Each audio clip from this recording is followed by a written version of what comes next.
তো এই যে সমস্ত মশলাপাতি নিয়ে চলে এসেছি আর দেখাচ্ছি প্রসেসটা কি। তো প্রথমে এখানে হচ্ছে আগে যেটা দই মাখানো ম্যারিনেশন যে মাংসটা ছিল ওটা দিয়ে দিলাম। জলটা দেবো না, পুরো মাংসটা আগে তুলে দিচ্ছি। যেহেতু চর্বি নেই তো আলাদা করার কিছু নেই।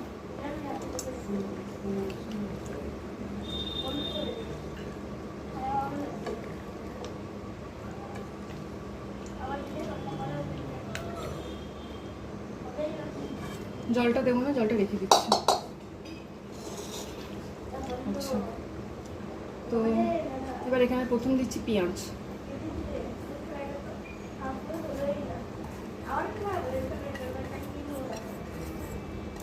পেঁয়াজ দিয়ে দিলাম।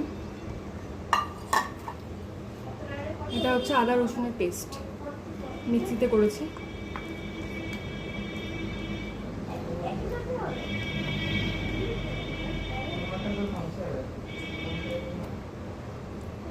আচ্ছা, এখানে দিচ্ছি দুটো তেজপাতা, কয়েকটা কাঁচা লঙ্কা ছিঁড়ে দিচ্ছি।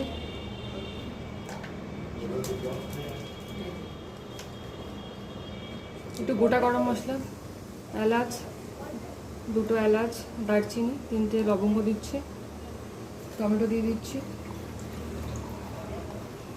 দইটা আনতে হতো।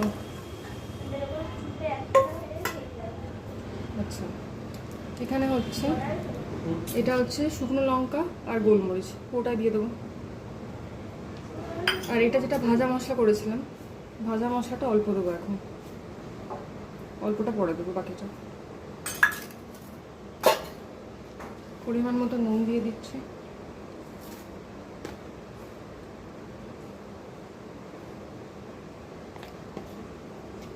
হলুদ দিয়ে দিচ্ছি।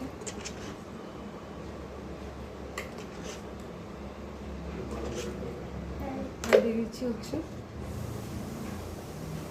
আচ্ছা তেল, সরষের তেল।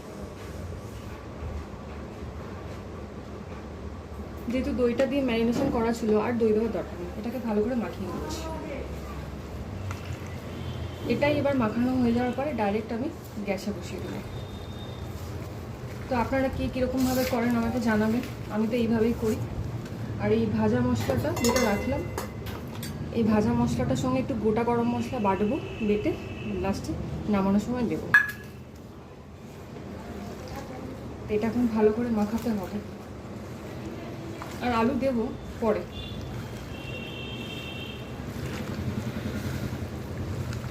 এটাকে আমি মোটামুটি এখন 10-15 মিনিট ধরে মাখাবো, তারপরে